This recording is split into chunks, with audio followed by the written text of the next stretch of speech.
Hello everyone, it's Oliver Harper here, back with another Q&A. Just to let you guys know, the Spider-Man retrospective is slightly delayed as I've been sort of juggling the documentary stuff and the retrospective, and my brain just can't focus on both things. So I made the decision to focus on documentary promotional stuff, which is going to be kicking off in early December. So Spider-Man's been delayed till next week. Most of it's kind of written. I just need to polish off the script, then get the voiceover done, then put all the clips in. So I do apologise if you've been waiting for that. There's a lot of people still sort of saying, when's it coming out? I thought, well, it will be out next week. Anyway, let's crack on with the Q&A. The first question is from Martin. Hi Oliver, I will be watching my non-traditional Christmas movies Die Hard and Gremlins this December. Some people will argue about that. What are your non-traditional Christmas movies? For me, every year I watch the extended Lord of the Rings and Hobbit trilogy. I've been doing it for the last 4 years, I think. Sometimes I throw in other movies which are, typical Christmas films like Santa Claus the movie and stuff like that, but non-traditional ones, it's always the Tolkien series. I was doing the whole, watching all of Seinfeld throughout December most years, but this year I don't have the time, but I'm making time for the Tolkien series.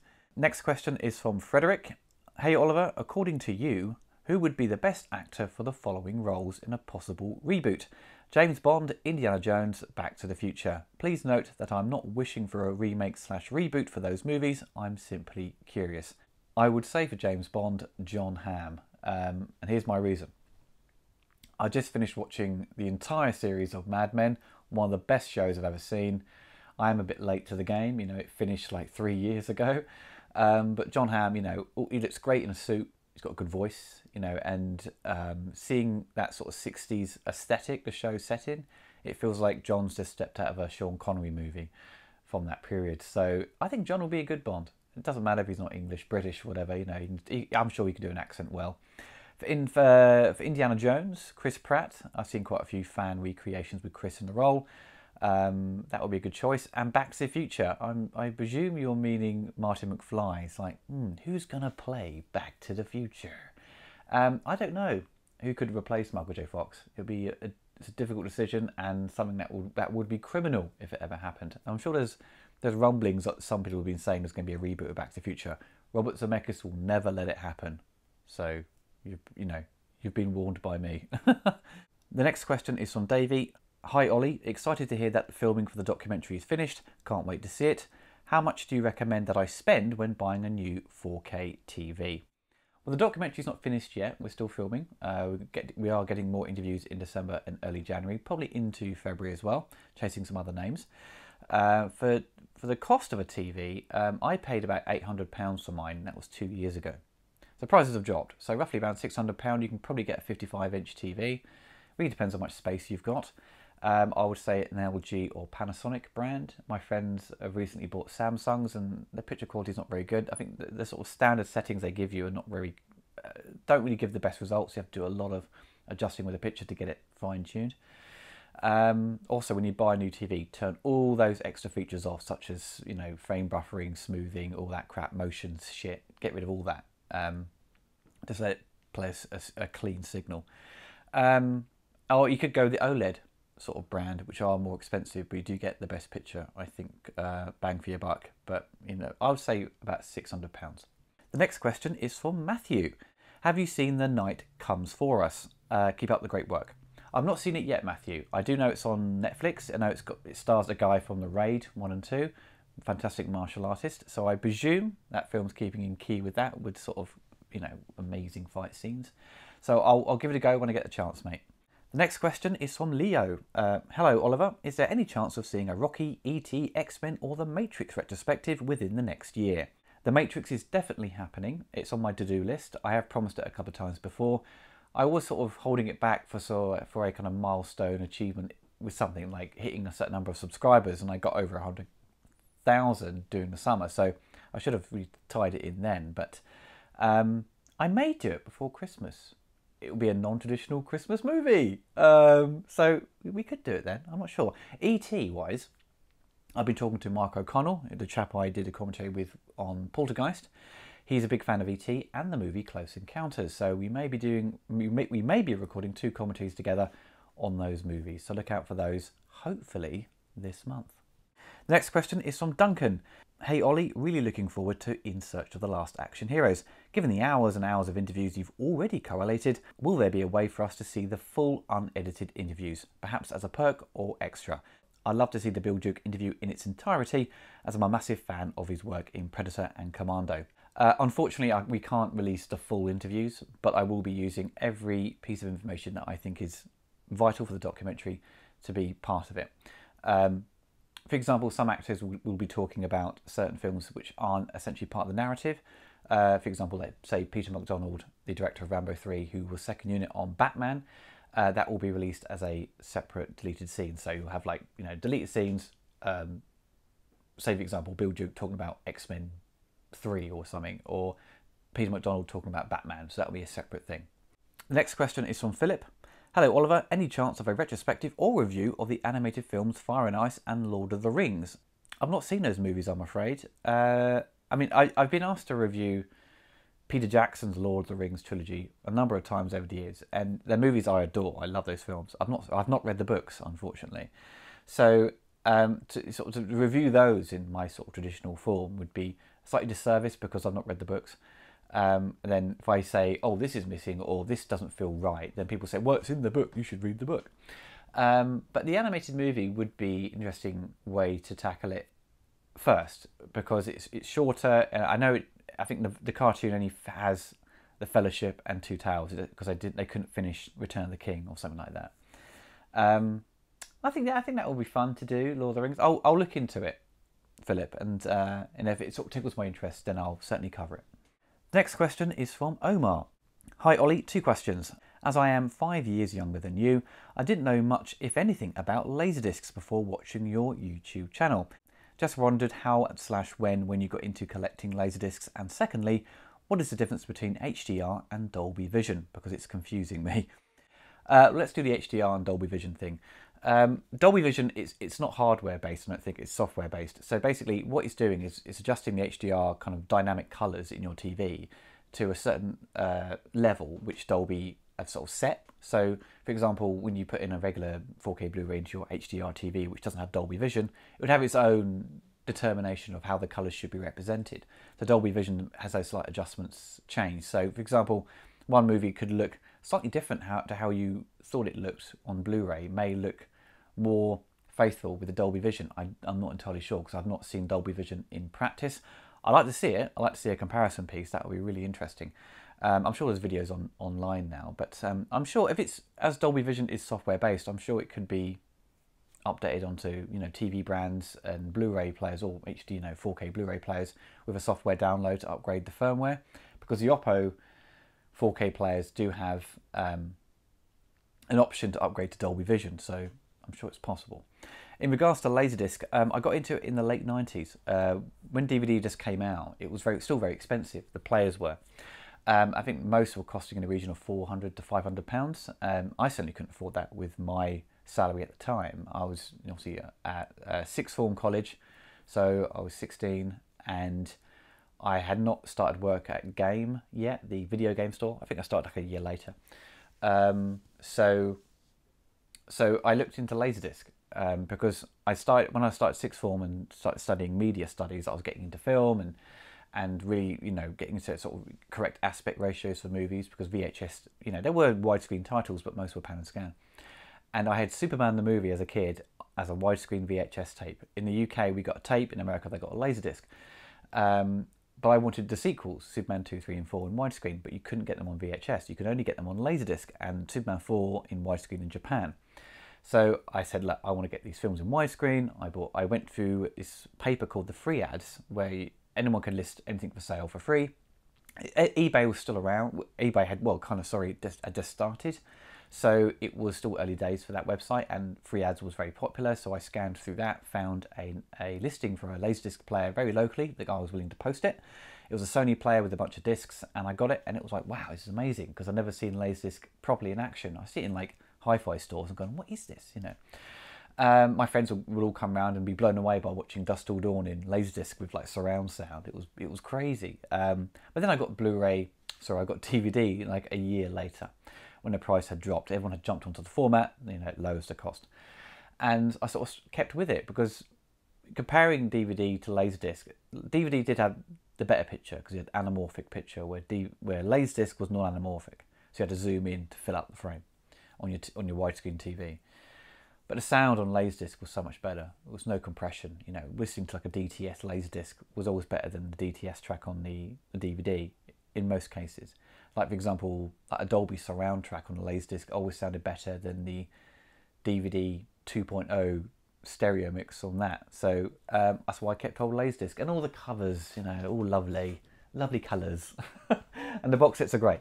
So yeah, so that's why I kept hold of it. I mean, I've got rid of a few titles over the years and upgraded my players, you know, but I've kind of slowed down now on the format and just get the odd few titles when I see them going cheap. The next question is from Andre. What are your favourite non-Rocky and non-Rambo films of Sylvester Stallone, and which ones would you consider covering for a future retrospective? Hi Andre, I noted down Daylight and Copland. Copland, one of the best Stallone movies of the 90s, is one that sort of showed you that he was still a great actor when his career was kind of slightly on the downhill. And the other one was Daylight, which is, you know, mid-90s kind of action disaster movie. It's a bit stupid, a lot of stupid characters in it, but it's well directed by Rob Cohen. When the explosion goes off at the beginning, which is the best part of the film, you know, it's incredible, amazing miniatures with CGI thrown in, and the DTS surround sound mix, if you can get hold of it in that format, is mind-blowing. So yeah, those two movies. Next question is from W. Paccio. Is that how you pronounce it? Hello, Oliver. I noticed in one of the interviewees in your documentary, In Search of the Last Action Heroes, is Mario Kassar, and I was wondering if you had ever considered doing a retrospective video on Carolco Pictures. That has not crossed my mind before, but it's a very good question and a very good idea.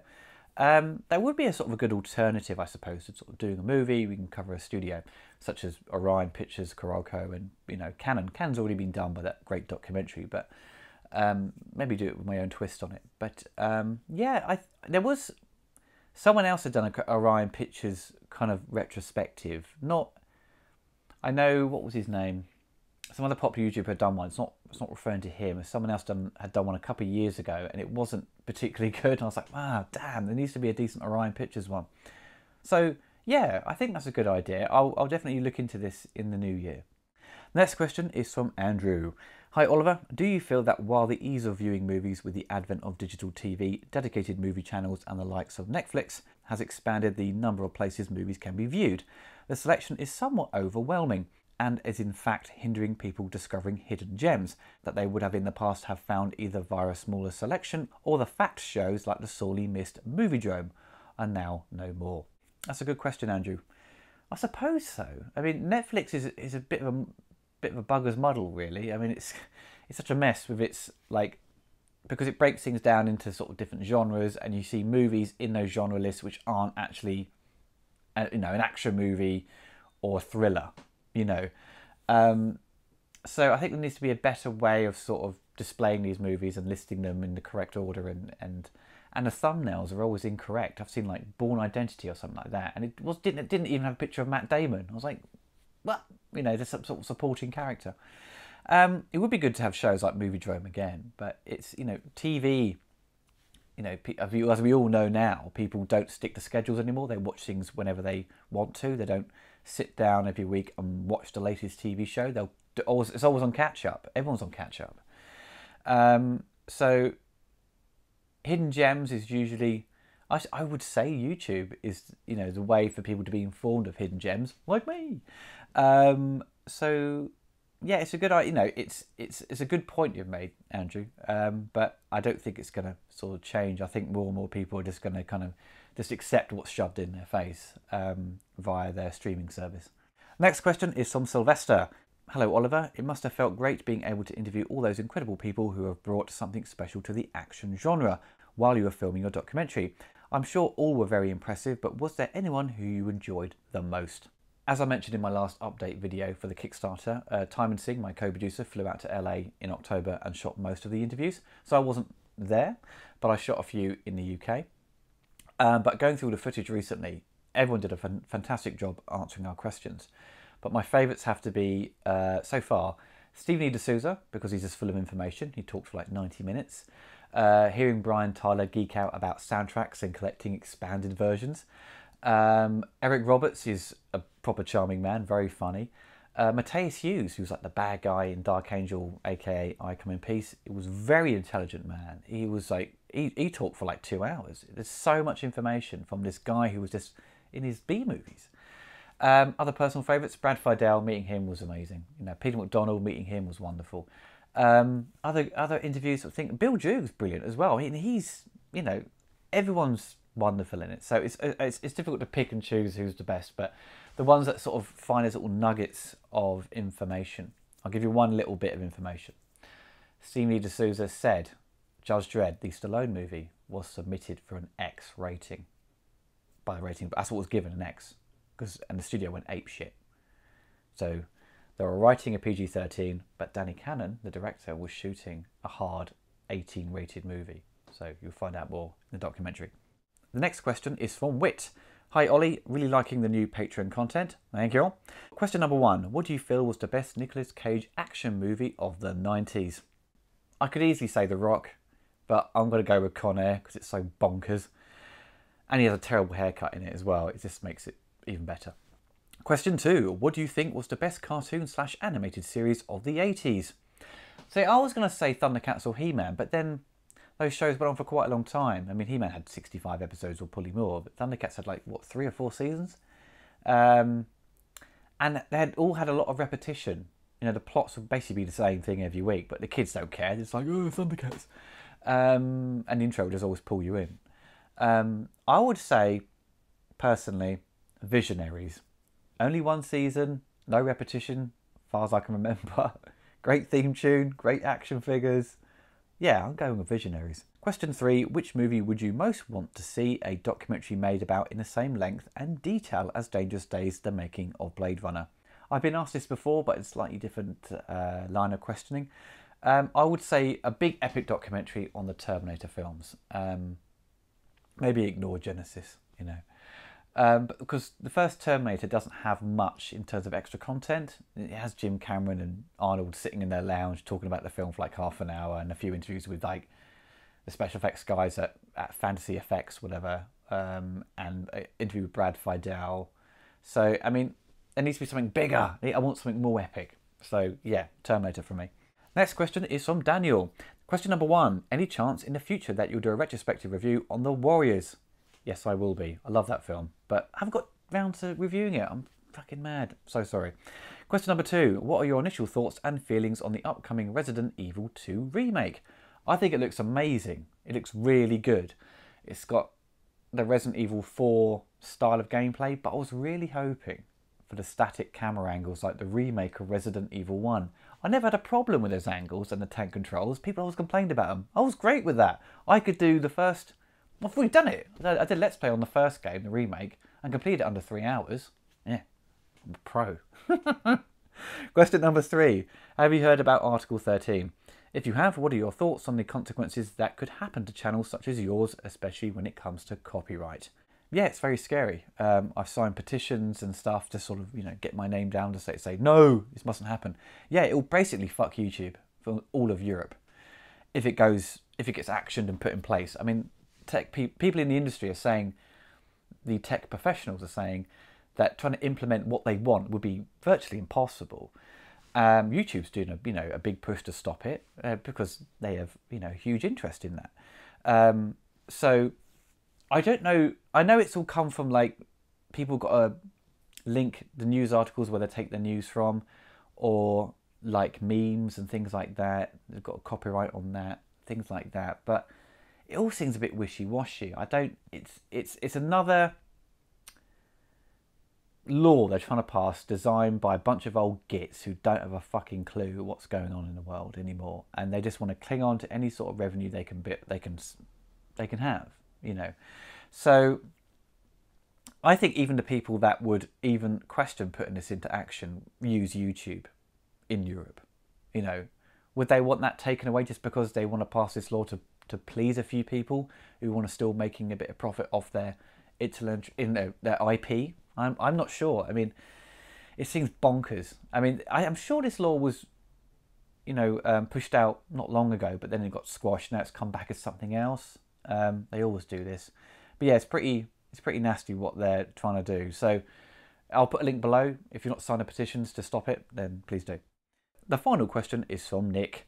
Are there any retrospectives you've put on indefinite hold because no HD version has been released, such as The Abyss? Well, Nick, there is an HD version of The Abyss floating around because as it's on Netflix, that's an HD version.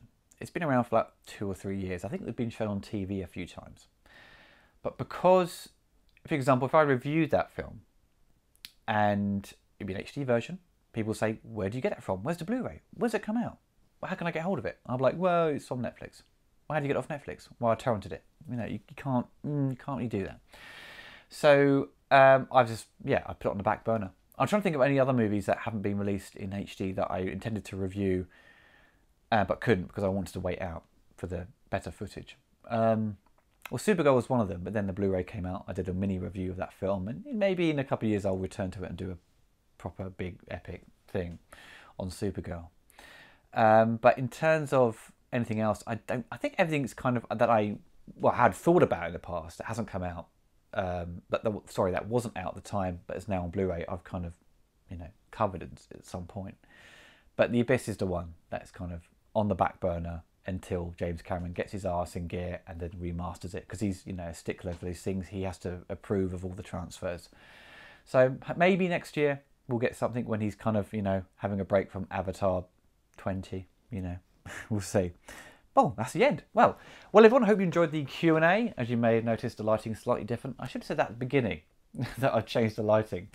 I got some new gels recently and just sort of shoved them on the lights because it just sort of, just shooting it clean with just basic white lighting can be a bit dull. So I've changed it up a bit. As I said, Spider-Man's delayed till next week. Do apologise. And there's more commentaries coming soon from Mark. Hopefully Brad Watson as well. I'll be talking to my friend Tim. Tim did the Turtles commentary, Super Mario Brothers and Ghostbusters. He may be back to do something on Batman. So look out for those in the coming weeks. Okay, everyone, take care, and I'll see you all next time.